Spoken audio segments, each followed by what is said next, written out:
What's up, Hobby Maniacs? Rob Bear here today to show you some great ideas on storing your miniatures. Now, there's a lot of companies out there on the market today, and with so many choices, it's like, where do I start? What do I go with? I mean, there's Games Workshop foam, there's Sable foam, you got this new company, Battle Bags. You got custom Chinese like bag manufacturers that you can pick up from, or if you have the old Apocalypse bag, you can use this thing. And then, of course, there's Battle Foam. But I've got some really cool ideas for some custom foam storage solutions that you can do that are actually pretty affordable. There's some great box ideas. You can also pick up some of the old Sable bags that are seem to be going for a discount these days. So, and the good old-fashioned banker's box as well that you can pick up like a 4-pack of these from Walmart for like $15, $16, and you'd be really surprised what these hold. So I'm going to break it down for you guys, basically how I store all my miniatures, and give you all some really good ideas, hopefully, for how you can save money storing yours. So first off, we'll start out with Battle Foam, because obviously that's the king of the mountain. This is arguably the best quality stuff out there on the market today. The 720 seems to be the standby for a lot of gaming configurations and things. It's got really nice kind of loadout here. The zipper area is really big. You can basically pull it down and get in here and get in to see what's going on in here. Unfortunately, while they do offer many configurations, I found at least that the custom cut stuff never seems to work out for me. I always prefer to get the pull and pluck, which can be sold separately for I think it's like 10, 20 bucks a tray, give or take. So that way I can kind of make exactly what I want personally. Again, it's pretty pricey stuff. Your best bet is to pick up a combo bag, where you get some of the foam for free that comes in the bag. You get the pull and pluck options. It seems to do pretty well. Also, another thing to be aware of is for a lot of Battle Foam stuff, you really have to use bubble wrap just to kind of get in there and make sure that a lot of your stuff's protected. Now, you can use the slots for everything, and it's great because you go from rhinos to basically putting assault troops. But a lot of things don't exactly fit the way you might want them or something like that. A good benefit to Battle Foam is this size tray for the 720 right here. Also, if you're looking to store this stuff at home, because their bags can be quite pricey, but honestly, you don't really need to buy a whole bunch of bags. If you're just going up to the game store, you just grab one. You can go to Walmart and get these banker's boxes, and boom, check that out.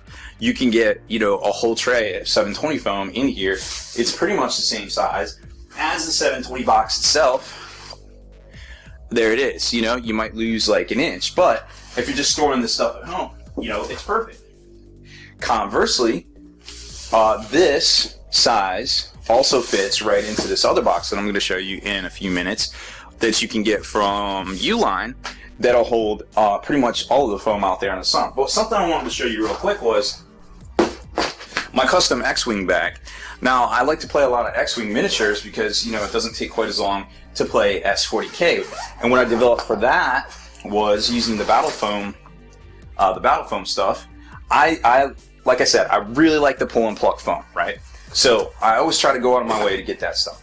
But then you can do all sorts of pull and pluck, basically just punch out the cards and the spaces and the things you might need here. Like I put, basically a space to grab out the damage deck. I got all my rulers, my markers, things like that. Now, when it comes to the actual ships itself, I came up with this really good idea now how to store these, because half the battle with playing X-Wing is setting up, figuring out what ships you want, getting your card, getting your dials, finding all your crap.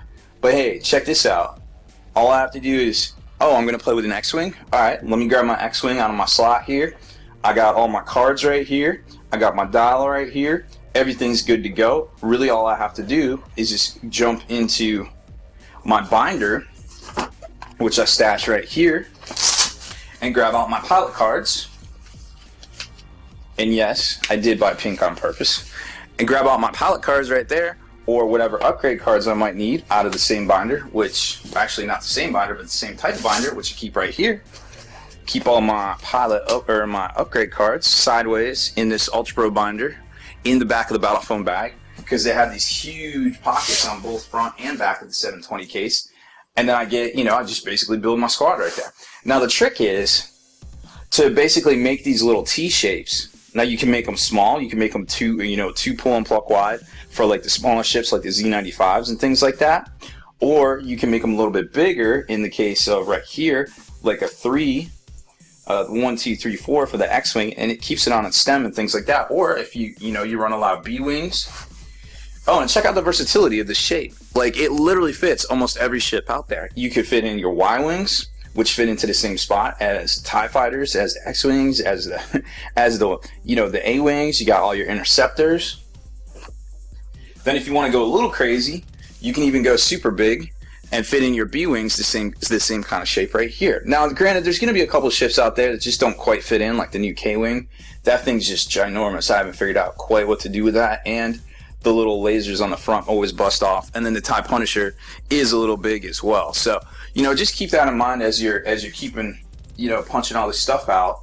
You can use the bigger trays, like the 3-inch ones right here, to put in, all sorts of different shapes.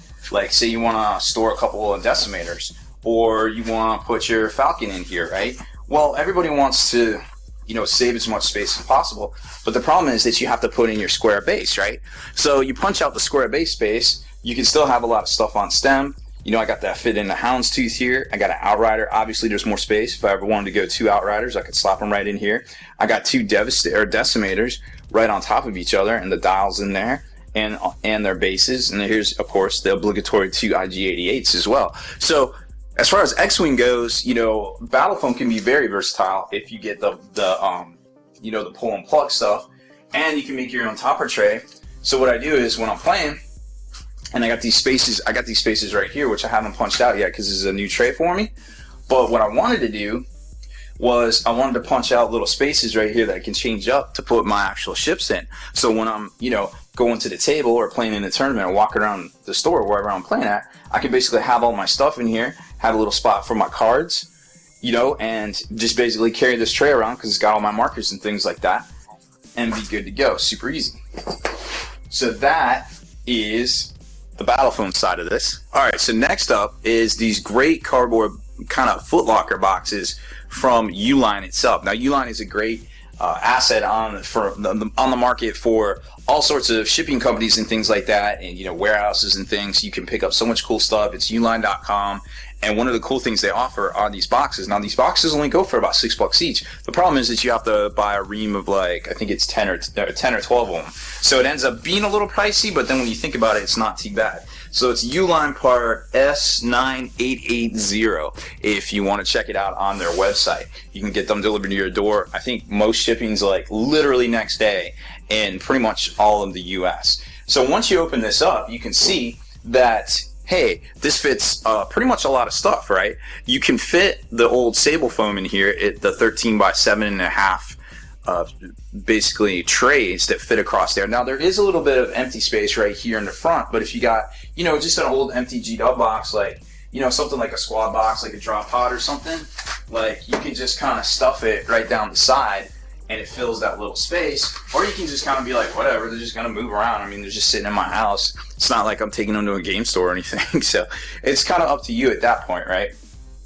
What I like about this configuration too is the fact that it will also fit the battle foam in here as well. So, like, say you got a battle foam tray, you can fit it in here just like that, and it basically takes up 2 spots of the Sable Foam kind of tray, and then you can put a Sable Foam tray on the end. So say you got that, that one tray or something that you just thought would totally maximize, or you just got a whole army box worth of stuff, and then you got some overfill. You didn't want to buy a whole more trays and things like that. You can basically combo it up and fit it in here. There's also some really cool, we'll call them standardized trays sizes that I did to basically fit as many models as possible. And this is one of my favorites right here. This is a 1.5-inch tray from Sable. So it fits a lot of those jump troops and things like that, specialty troops, and all sorts of things that might already be out there in the market. And what's cool is you can kind of see I staggered it. Like I go 1, 2, 3, and then I punch this whole space open. And what that does is you can put, 2 models right next to each other in here, and it's no big deal. But then you get 5, 10, 15, 20, 25 models to a little tray like this, which I feel like is a lot for, you pick up this tray for like $8 to $10, and then you can fit a whole bunch of dudes in it. I mean, right there, that's 25 plague bearers. So, like, easy peasy, fits right in there, good to go. Then there's a variant on this kind of configuration that I do. Now, this one got a little wacky, a little out of control here, but basically you get the idea. For anything that's a little bit bigger, you can fit about half. I have this tray normally holds 15 flamers of Zinch in here. Couldn't tell you where the other ones are, but it looks like I'm missing 2 somewhere throughout this box, but we'll find. No big deal there. What I also like about doing this whole thing too is because you got this, sturdy kind of, cardboard exoskeleton. Now, I wouldn't get on an airplane with this. I mean, that's literally what you got the battle foam bags for and things like that to give you that strength. I would put this in my car, drive to a Adepticon with it. I've done that many times personally, or just leave it stacked, in your house, in your closet. But you can also do stuff like this. Like if you got some larger shape things, like I got some Plague Hulks in here, basically I just kind of fill the thing full of foam. All that, all that extra pull and pluck foam that you use, never throw that stuff out. Oh man, save that stuff, put it in a little trash bag, little kitchen trash bag, and that's like your goodies for filling these things up and storing like Titans or anything that's like odd shapes, that you just want to basically just kind of fit into a box at some point. Then I got all sorts of stuff that I've actually repurposed, like this right here. This used to be my Eldar Fire Prism or Falcon trays. So I had these for a bunch of years, and I sold my Eldar army, but I still had my foam, so that was cool. So then I just kind of repositioned them, basically for some Demon Princes and things like that, just to fit them in here. Then you can even get even more wackier, and never be afraid to go sideways with your foam either, because check this out. You go sideways with these Screamers of Zinch. This is a 2.5-inch tray right here. You can go sideways and fit in, I got 24 Screamers of Zinch in here. Then I kind of run out of space over here, and I go, I basically go horizontal with them and kind of lay them down. These are the guys with the fins. So, I didn't want them to get all jammed up. The important thing to do is always map this stuff out with your, with the Sharpie. You can see the Sharpie marks here as I was basically kind of laying out where I was going to punch out. If you do a little bit of planning, it definitely goes really far in the long run for being able to punch out all your trays and do exactly what you want, or at least fit in what you want into your trays or into your boxes. You don't want to have to keep buying more and more and more foam, with expansion. You want to keep it, as tight as possible. Now, I actually have 2 boxes full of demons because I have an embarrassing amount of demons, to be honest. Then I've got this really cool configuration here that I came up with. Normally, now this is another repurposed bag, of course, but normally it's 4 squares, roughly, 1, 2, 3, 4, 5 by 1, 2, 3, 4, 5, that fits 60 mil bases. And then don't be afraid too, you can always pull out some foam, right here, and, if you need to fit in something big like this Mammon, you can basically just kind of punch it down into here so everything fits snug, and then it's good to go right there. So there's all sorts of different ways to fit things into your foam that wouldn't normally, fit. And this is just one of my boxes. I'm going to show you some other tips on some other armies as well. All right, so here's my Grey Knight box, which doesn't quite have everything in here. I think some of the troops are out following Drago around in the warp fighting chaos or something, but you can kind of tell here that I fit in 3 Nemesis Dread Knights. This is a 4-inch tray, but I just punched it right out. They fit right in. Extra room for hammers and swords and things. But then you got some cool stuff you can do here where you're basically punching out different shapes, but they're all roughly the same size for Terminators and things with all the close combat weapons. So that's a good, that's 3 by 1, 2, 3, 4, 5, 6 wide. So you can fit roughly 6 slots of that into here, which is, honestly quite enough for most Terminators, most people that have Terminators, because nobody has that many Terminators. I might have a little too many personally. So then, this is another repurposed tray. I'm not sure what it was before, but I got a bunch of Death Cult Assassins in here. They're pretty fun. But then you can see, you can always double up things, into the same tray. Now at the bottom here is kind of what I was talking about earlier with fitting in some sable foam and things. Oh, here's another cool tray configuration you can do too. If you got dudes with like long, weapons, you can basically punch this out 1, 2, 3, 4, 5 by 2. And you can get these guys in here, whether it's horizontal or vertical, just kind of depending on what you're trying to do. Now I painted up, what was it, like, I want to say 45 purifiers, and then I had to basically figure out how to fit them in here. So some of them I fit in sideways, some of them I fit in horizontally, because that just works. And then there's this tray. This is a Battle Foam pre-cut tray right here that fits in a whole bunch of vehicles. And this actually fits a lot better than if you had to split down the middle, right? Because then you couldn't fit it. You could only fit in 3, and you'd have this empty space for like war gear. So what's cool about this is, you know, obviously this is a better buy for use of your space. So sometimes, you know, maybe it's worth spending that 20 bucks or so just to get everything into your bag. Because yes, while I realized that I could have done this in half and had 2 4-inch trays, I wouldn't have had all this extra space. And I have a couple of extra vehicles that actually aren't in here. I have 2 more rhinos. So in the same amount of space as 2 4-inch trays for Sable, I can fit in roughly, you know, instead of 6, I can get a full 8 vehicles in here, and then it fits right back in with all my other things in the same box. So, you know, don't be afraid to do like that hybrid mix as well. With, you can have, you know, a little bit of Battle Foam and a little bit of, you know, Sable trays. And then heck, Battle Foam even sells the Sable trays as well. So, you know, there's combos you can do out there. There's different things. And then also keep in mind, 2 of these Sable trays will fit in this banker box as well. See, right there, boom.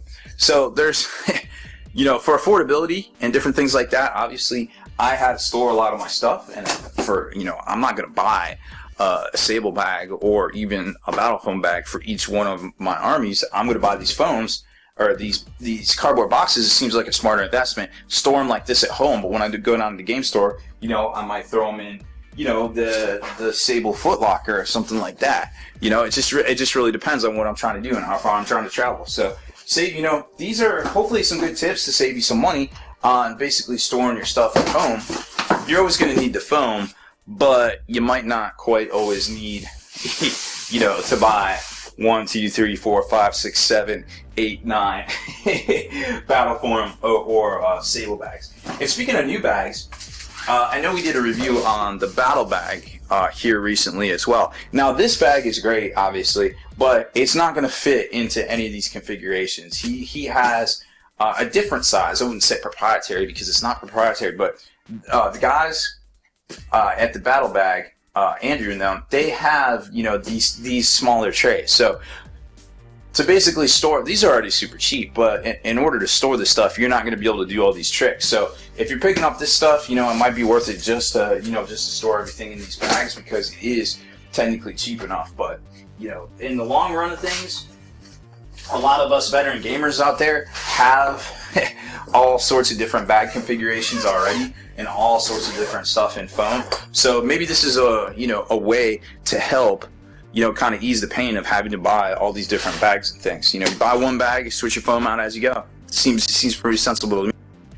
All right, well, hopefully that was a little helpful ideas and insights into how you can save money on storing your miniature, because everybody wants to protect their miniatures. But, you know, maybe we don't want to spend so much money on it after we spend all this money on these great miniatures. You know, it's like, well, it's like miniatures, food, you know, foam storage, you know, taking care of your miniatures. So the budget starts shrinking right after you buy your miniatures.